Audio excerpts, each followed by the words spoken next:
پاکستان کا 13واں 5 سالہ منصوبہ یہ 2024 سے 2029 تک کے عرصے کا احاطہ کرتا ہے۔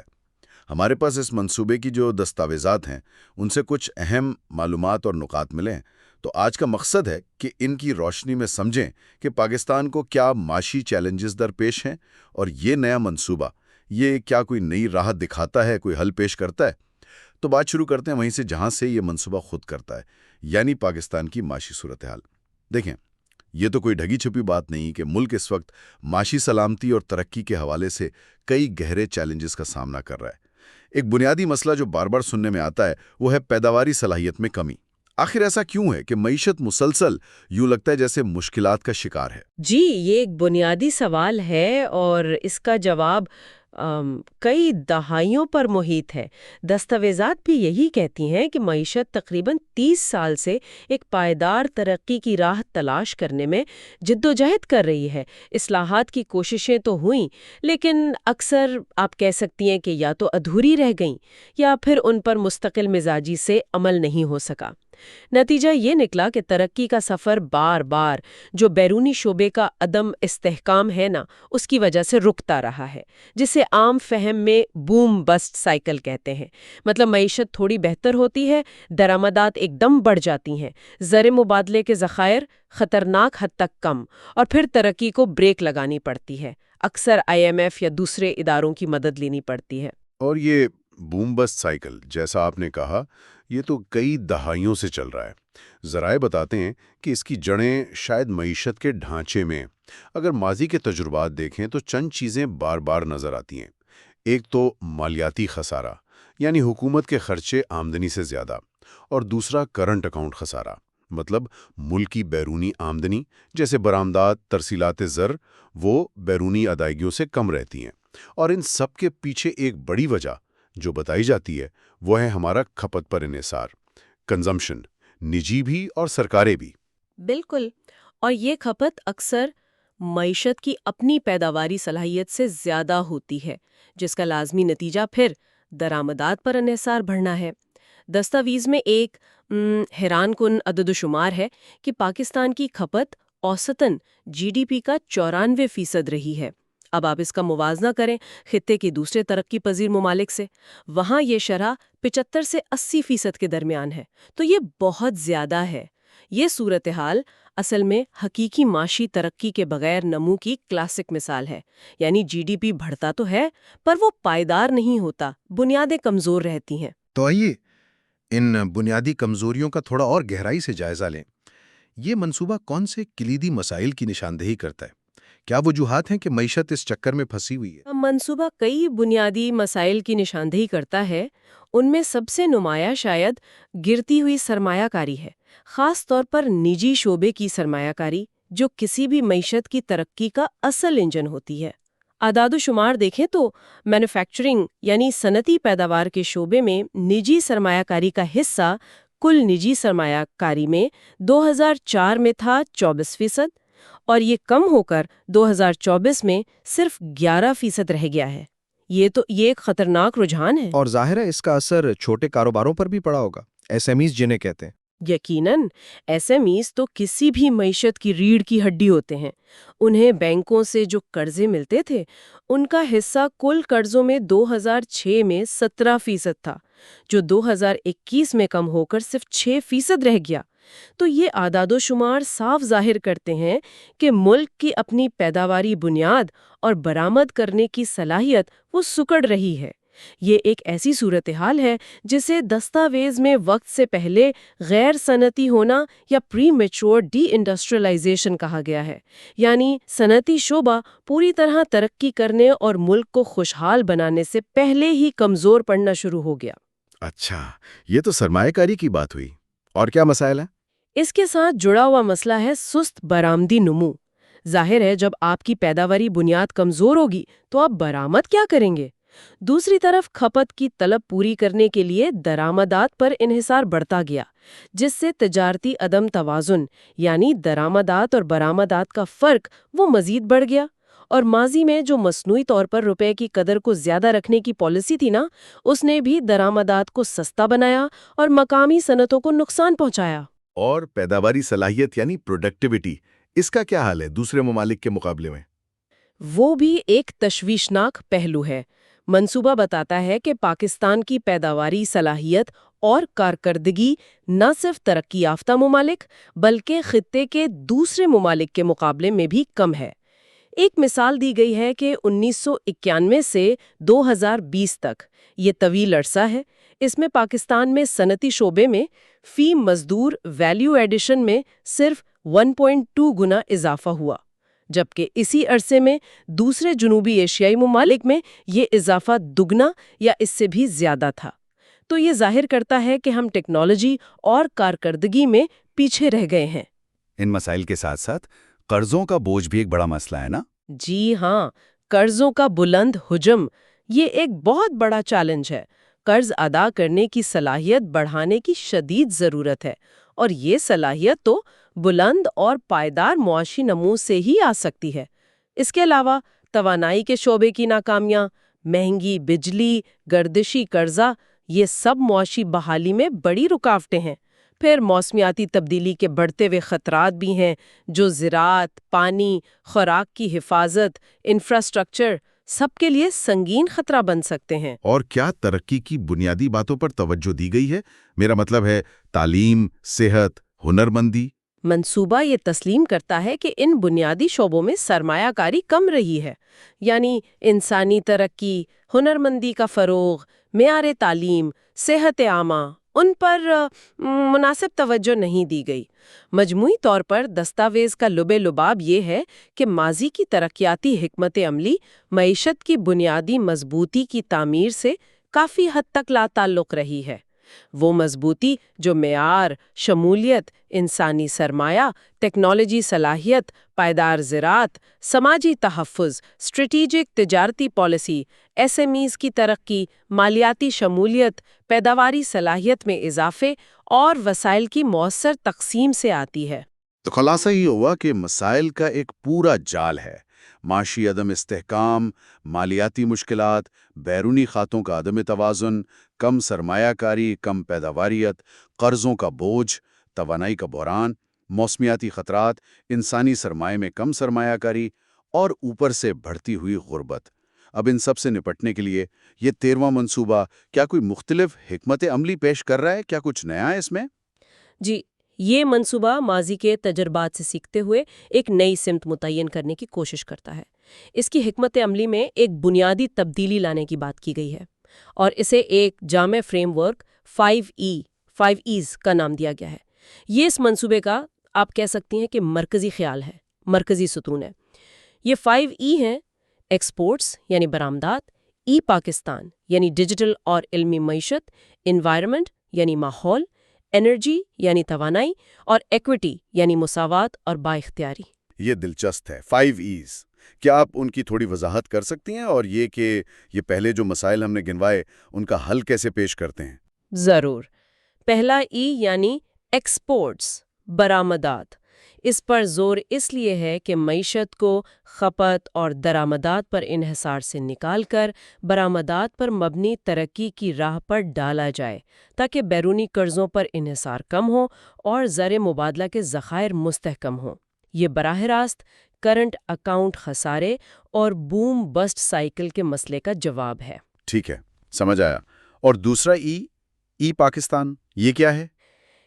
پاکستان کا مقصد ہے ملک کو علم اور جدت ترازی پر مبنی معیشت کی طرف لے جانا۔ اس میں آئی ٹی، مصنوعی ذہانت یعنی AI اور دوسری جدید ٹیکنالوجیز کا استعمال شامل ہے۔ یہ جو کم پیداواری صلاحیت اور صنعتی کمزوری کا مسئلہ تھا، یہ اس کو حل کرنے کی کوشش ہے۔ اس کا تعلق چوتھے صنعتی انقلاب 4IR، جو آج کل ہر جگہ بات ہو رہی ہے، اس کے تقاضوں سے ہم آہنگ ہونے سے بھی ہے۔ صحیح۔ اور انوائرمنٹ یعنی ماحول اور موسمیاتی تبدیلی کے منفی اثرات سے نمٹنا اب کوئی آپشنل چیز نہیں رہی، بلکہ یہ معاشی بقا اور عوام کی صحت کے لیے ناگزیر ہے۔ پاکستان تو موسمیاتی تبدیلی سے سب سے زیادہ متاثر ہونے والے ممالک میں شامل ہے، ہم نے 2022 کے سیلاب میں دیکھا۔ لہٰذا پائیدار ترقی کے لیے ماحول کا تحفظ لازمی ہے۔ اور چوتھا توانائی ہے۔ یہ تو ہمیشہ سے ایک بڑا مسئلہ رہا ہے۔ بالکل، انرجی، توانائی چوتھا ستون ہے۔ مقصد یہ ہے کہ تمام شعبوں کے لیے پائیدار، قابل بھروسہ اور سب سے اہم سستی توانائی فراہم کی جائے۔ اس میں قابل تجدید توانائی جیسے شمسی اور پن بجلی کی طرف منتقلی، توانائی کے شعبے میں کارکردگی بہتر بنانا اور توانائی کی بچت کو فروغ دینا، یہ سب شامل ہے۔ یہ معاشی بحالی کی راہ میں جو ایک بڑی رکاوٹ ہے اسے دور کرنے کی کوشش ہے۔ ٹھیک، اور آخری ایکوٹی یعنی مساوات اور با اختیاری۔ فوائد ہیں وہ معاشرے کے تمام طبقوں تک پہنچیں۔ اس میں معیاری تعلیم، صحت، سماجی تحفظ تک سب کی رسائی، غربت میں کمی اور خاص طور پر نوجوانوں، خواتین، معذور افراد اور پسماندہ علاقوں کو بااختیار بنانا شامل ہے۔ یہ جو انسانی سرمایہ کی کمی اور بڑھتی ہوئی عدم مساوات جیسے مسائل تھے، یہ ان کا جواب ہے۔ تو مجموعی طور پر یہ 5E فریم ورک ایک زیادہ متوازن، پائیدار اور شمولیتی ترقی کا ماڈل پیش کرنے کی کوشش کرتا ہے۔ یہ فریم ورک تو سننے میں تو بہت جامع لگتا ہے، لیکن اصل امتحان تو عمل درآمد اور اہداف کے حصول میں ہوتا ہے۔ کیا اس منصوبے میں کچھ مخصوص قابل پیمائش اہداف بھی مقرر کیے گئے؟ جی ہاں، بالکل۔ منصوبہ صرف وسیع حکمت عملی بیان نہیں کرتا، بلکہ مختلف شعبوں کے لیے کافی تفصیلی اور آپ کہہ سکتی ہیں کہ پرعزم اہداف بھی مقرر کرتا ہے۔ اگر ہم کچھ اہم شعبوں پر نظر ڈالیں۔ آئیے ذرا زراعت سے شروع کرتے ہیں۔ پاکستان کی معیشت کے لیے بہت اہم ہے۔ جی، زراعت کے لیے پیداواریت بڑھانے، فصلوں میں تنوع لانے، منافع بخشی بہتر کرنے، موسمیاتی تبدیلیوں کے خلاف لچک پیدا کرنے، پانی کے انتظام کو بہتر بنانے اور جدید ٹیکنالوجی کے استعمال پر زور دیا گیا ہے۔ یہ اہم نکات ہیں۔ اور برآمدات، جو کہ 5E فریم ورک کا پہلا نقطہ تھا، اس کے لیے کیا اہداف ہیں؟ برآمدات کے محاذ پر مجموعی طور پر برآمدی صلاحیت بڑھانے اور اس کے لیے سازگار ماحول پیدا کرنے کا ہدف ہے۔ خاص طور پر انفارمیشن اینڈ کمیونیکیشن ٹیکنالوجی یعنی ICT کی برآمدات کو بڑھا کر $10 ارب تک لے جانے کا ہدف رکھا گیا ہے۔ یہ ایک بہت پرعظیم ہدف ہے۔ اس کے علاوہ فری لانسنگ اور گگ اکانومی سے جو آمدنی ہوتی ہے اسے بھی $5 ارب تک پہنچانے کا منصوبہ ہے۔ یہ IT اور ٹیکنالوجی پر تو کافی زور لگتا ہے۔ پاکستان کے تحت مزید کیا اہداف ہیں اس حوالے سے؟ اکنالوجی اور علمی معیشت کے حوالے سے منصوبہ اگلے 5 سالوں میں 50,000 اعلیٰ معیار کے چوتھے صنعتی انقلاب یعنی 4IR کے ماہرین کو سرٹیفائی کرنے کا ہدف رکھتا ہے۔ ساتھ ہی سالانہ 10,000 سے زائد نئے اسٹارٹ اپس ان کے قیام کو ممکن بنانے کے لیے ماحول فراہم کرنے کا بھی عزم ہے۔ اور ظاہر ہے سائنس اور ٹیکنالوجی میں مجموعی سرمایہ کاری بڑھانے اور اعلیٰ تعلیم کا معیار بہتر کرنے پر بھی زور ہے۔ انسانی سرمایہ کی ترقی یعنی ایکوٹی والا ستون، اس کے اہداف کیا ہیں؟ یہ ہمیشہ سے ایک ذرا کمزور پہلو رہا ہے۔ سرمایہ کاری بڑھانا یہ کلیدی ہدف ہے۔ آبادی میں اضافے کی شرح جو فی الحال تقریباً 2.5% سالانہ ہے، اسے کم کرنے کا ہدف ہے۔ اسکول نہ جانے والے بچوں کی تعداد جو ایک اندازے کے مطابق 2.63 کروڑ ہے، یہ بہت بڑی تعداد ہے۔ اسے کم کرنا ایک بہت بڑا چیلنج اور ہدف ہے۔ معیاری نصاب اور اساتذہ کی بہتر تربیت پر بھی زور ہے۔ صحت کے شعبے میں حکمت عملی کو علاج معالجے پر مبنی ہونے کے بجائے بیماریوں سے بچاؤ اور صحت عامہ پر مرکوز کرنے کی بات کی گئی ہے۔ غذائیت کی کمی ایک سنگین مسئلہ ہے۔ اعداد و شمار بتاتے ہیں کہ بچوں میں کم وزنی 20%، سٹنٹنگ یعنی قد کا چھوٹا رہ جانا 40% اور ویسٹنگ یعنی وزن کا قد کے لحاظ سے کم ہونا 30% ہے۔ وٹامن اے کی کمی 52% آبادی میں، یہ بہت تشویشناک ہیں۔ ان مسائل کو کم کرنے اور صحت پر سرکاری اخراجات کو GDP کے موجودہ تقریباً 1% سے بڑھا کر 3% تک لانے کا ہدف ہے۔ غربت اور صنفی عدم مساوات، اس بارے میں کیا اہداف ہیں؟ غربت میں کمی لانا ایک بنیادی مقصد ہے۔ ورلڈ بینک کی جو $3.20 یومیہ کی بین الاقوامی لکیر ہے، اس کے مطابق پاکستان میں غربت کی شرح 39% سے زیادہ بتائی گئی ہے۔ منصوبہ اس میں کمی لانے کا عزم رکھتا ہے۔ صنفی فرق کو کم کرنا بھی ایک بڑا ہدف ہے۔ عالمی جینڈر گیپ انڈیکس میں پاکستان کا 146 ممالک میں سے 145واں نمبر۔ یہ واقعی تشویشناک ہے۔ اس فرق کو کم کرنے کے لیے خواتین کی تعلیم اور لیبر فورس میں ان کی شرکت بڑھانے پر زور دیا گیا ہے۔ نوجوانوں کی ترقی بشمول کھیلوں کے ذریعے بھی منصوبے کا حصہ ہے۔ اور سی پیک کا کیا کردار اس منصوبے میں؟ چائنا پاکستان اکنامک کوریڈور یعنی سی پیک اس کے دوسرے اور تیسرے مرحلے کی ترجیحات بھی اس منصوبے میں شامل ہیں۔ ان میں تجارت کو فروغ دینا، صنعتی ترقی، خاص طور پر خصوصی اقتصادی زونز یعنی SEZs کے ذریعے، سماجی و اقتصادی ترقی، زراعت کی جدیدیت، گوادر میں ممکنہ آئل سٹی کا قیام اور علاقائی رابطہ کاری کو بہتر بنانا، یہ سب شامل ہیں۔ یہ تو ہو گئے شعبہ جاتی اہداف، لیکن مجموعی معیشت یعنی میکرو اکنامک استحکام، اس کے لیے کیا اہداف مقرر کیے گئے ہیں؟ کیونکہ اس کے بغیر تو کوئی بھی شعبہ ترقی نہیں کر سکتا۔ آپ نے بالکل درست کہا۔ میکرو اکنامک استحکام کو اولین ترجیح قرار دیا گیا ہے۔ اس کے لیے کئی اہم اہداف ہیں۔ ایک تو قرض سے GDP کے تناسب کو کم کرنا، دوسرا ٹیکس سے GDP کا تناسب جو اس وقت تقریباً 9% کی کم سطح پر ہے، اسے ہر سال 1% بڑھا کر منصوبے کے اختتام تک 14% تک لے جانا۔ یہ ایک انتہائی مشکل مگر ضروری ہدف ہے۔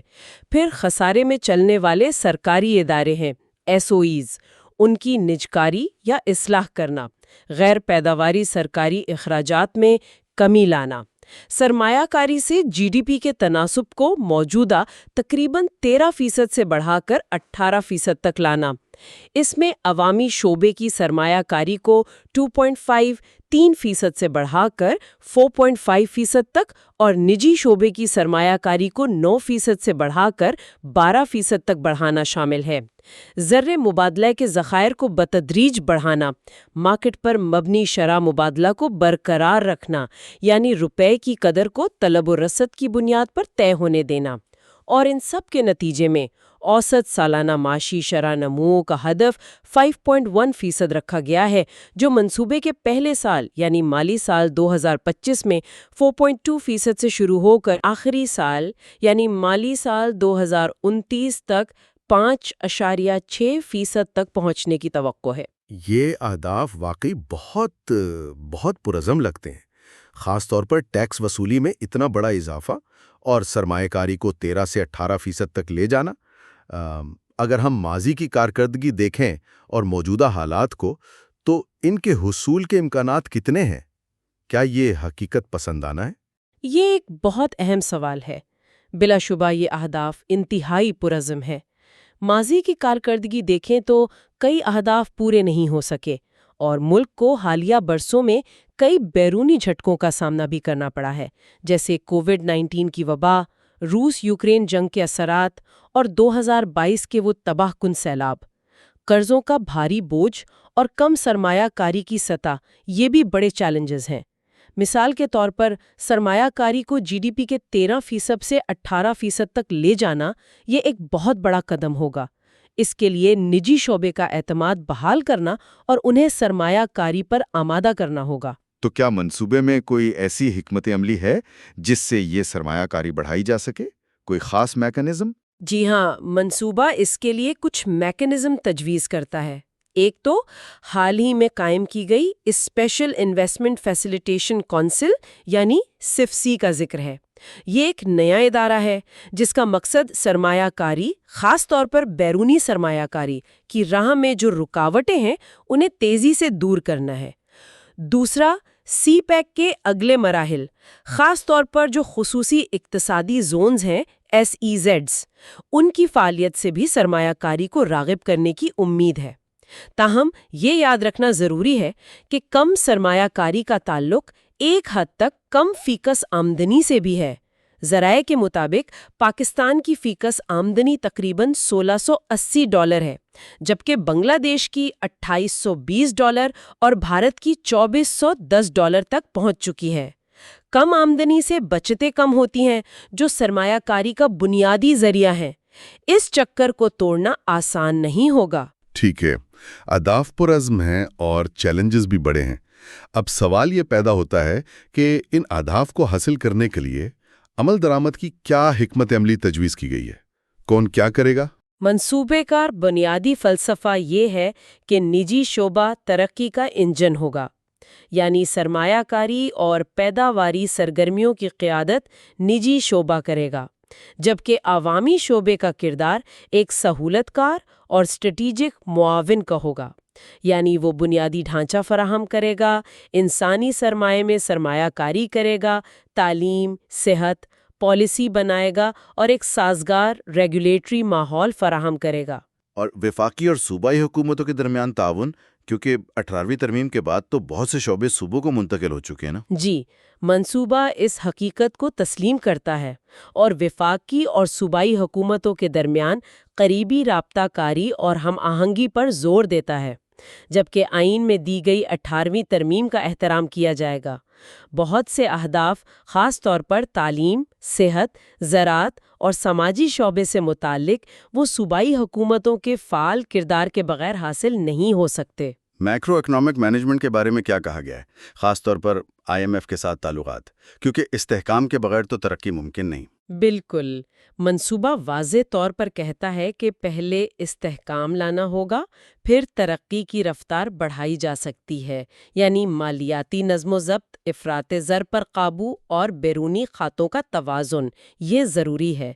IMF کے ساتھ روابط کا بھی ذکر ہے۔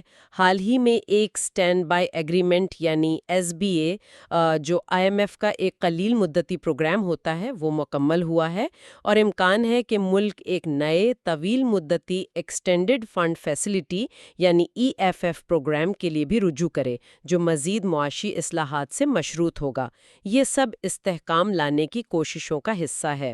تو بنیادی چیلنج پھر گھوم پھر کر وہیں آ جاتا ہے، زر مبادلے کی کمی یا بیرونی کھاتوں کا عدم توازن۔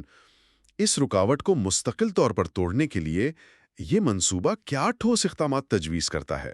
یہ واقعی سب سے بڑا چیلنج ہے، اور منصوبہ اس سے نمٹنے کے لیے ایک، آپ کہہ سکتی ہیں، کثیر الجہتی حکمت عملی تجویز کرتا ہے۔ پہلا تو برآمداری حکمت عملی، صرف نعرہ نہیں بلکہ ٹھوس اقدام کے ذریعے برآمدات کو بڑھانا، خاص طور پر ویلیو ایڈڈ مصنوعات اور خدمات جیسے IT پر توجہ مرکوز کرنا۔ دوسرا، مسابقتی شرائع مبادلہ، روپے کی قدر کو مارکیٹ کے مطابق رکھنا تاکہ برآمدات سستی اور درآمدات مہنگی ہوں۔ تیسرا، دانشمندانہ قرضوں کا انتظام، نئے قرضے احتیاط سے لینا اور موجودہ قرضوں کی بہتر مینجمنٹ۔ چوتھا، براہ راست غیر ملکی سرمایہ کاری یعنی FDI، SIFC اور CPEC SEZs جیسے پلیٹ فارمز کے ذریعے FDI کو راغب کرنا، یہ زر مبادلہ لانے کا ایک غیر قرضہ جاتی ذریعہ ہے۔ پانچواں، درآمدات کا انتظام، غیر ضروری درآمدات کی حوصلہ شکنی اور مقامی متبادل کی حوصلہ افزائی۔ چھٹا، بیرون ملک مقیم پاکستانی ترسیلات زر بڑھانے اور انہیں ملک میں سرمایہ کاری کی طرف راغب کرنے کے لیے کوششیں۔ اور ساتواں، جو شاید سب سے اہم ہے، کاروبار کرنے میں آسانی، یعنی کاروبار کرنے کی لاگت کو کم کرنا اور ریگولیٹری طریقہ کار کو آسان بنانا، تاکہ نجی شعبہ، خاص طور پر برآمد کنندگان، پھل پھول سکیں۔ کیا اس سمت میں کچھ مثبت پیش رفت بھی نظر آ رہی ہے؟ کوئی امید کی کرن؟ دستاویز میں کچھ مثبت علامات کا ذکر کیا گیا ہے۔ مثال کے طور پر پاکستان اسٹاک ایکسچینج یعنی PSE کے انڈیکس میں حالیہ ریکارڈ اضافہ، جو سرمایہ کاروں کے اعتماد میں کچھ بحالی کا اشارہ دیتا ہے۔ مشرق وسطیٰ کے ممالک کی جانب سے پاکستان میں سرمایہ کاری میں دلچسپی کے آثار بھی رپورٹ ہوئے ہیں۔ زرعی شعبے میں گندم کی تاریخی بمپر فصل کا ذکر ہے۔ سی پیک منصوبوں کی رفتار میں بھی کچھ تیزی دیکھنے میں آئی ہے، اور SIFC کا فعال ہونا، جو مختلف محکموں کے درمیان رابطہ کاری اور فیصلوں پر فوری عمل درآمد کو یقینی بنانے کی کوشش کر رہا ہے، اسے بھی ایک مثبت قدم کے طور پر دیکھا جا رہا ہے۔ لیکن یہ ابھی ابتدائی اشارے ہیں۔ اصل امتحان ان کوششوں میں تسلسل اور اصلاحات پر مستقل عمل درآمد کا ہوگا۔ تو اس ساری گفتگو کا خلاصہ کیا ہے؟ ہم نے دیکھا کہ پاکستان گہرے اور کافی پرانے معاشی مسائل کا شکار رہا ہے۔ بنیادی وجوہات: خپت پر مبنی ترقی، کم سرمایہ کاری، کمزور برآمدات، کم پیداواری صلاحیت، یہ سب۔ اب یہ 13واں 5 سالہ منصوبہ ایک نئی اور کافی پرعزم راہ دکھانے کی کوشش کر رہا ہے، جس کی بنیاد 5E فریم ورک پر ہے، یعنی برآمدات، پاکستان، ماحول، توانائی اور مساوات۔ بنیادی طور پر یہ معیشت کے رخ کو خپت اور درآمدات سے ہٹا کر سرمایہ کاری، برآمدات اور علم پر مبنی پیداوار کی طرف موڑنے کی ایک بڑی کوشش ہے۔ بالکل، اور میرا حتمی تجزیہ یہ ہے کہ اس منصوبے کی کامیابی کا تمام تر انحصار 2 چیزوں پر ہوگا۔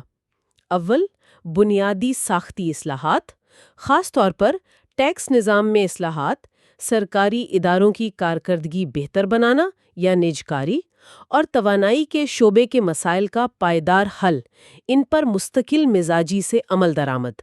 دوم، ممکنہ اندرونی و بیرونی جھٹکوں کے باوجود، چاہے وہ سیاسی عدم استحکام ہوں، قدرتی آفات ہوں یا عالمی معاشی سست روی، میکرو اکنامک استحکام کو برقرار رکھنا۔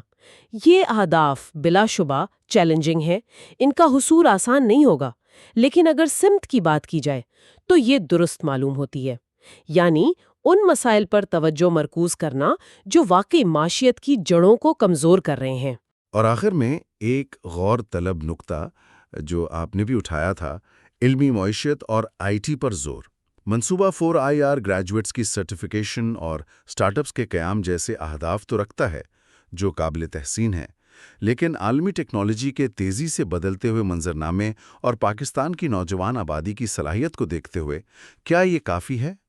میرا سوال یہ ہے کہ صرف سرٹیفکیٹ دینے یا سٹارٹ اپس کی گنتی کرنے سے آگے بڑھ کر حقیقی معنوں میں ایک ایسا جدت پسند ایکو سسٹم کیسے بنایا جا سکتا ہے جو نہ صرف عالمی سطح پر مقابلہ کر سکے بلکہ ہمیں صرف فری لانسنگ یا کم ویلیو سروسز سے نکال کر مقامی طور پر اعلیٰ قدر کی ٹیکنالوجی مصنوعات اور خدمات تخلیق کرنے کے قابل بنائے؟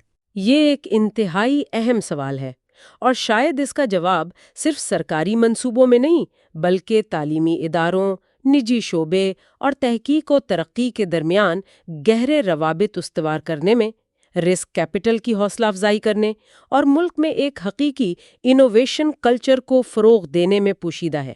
یہ ایک ایسا چیلنج ہے جس پر اس منصوبے کے ساتھ ساتھ اور اس سے آگے بھی مسلسل غور و فکر اور عملی اقدامات کی ضرورت ہوگی۔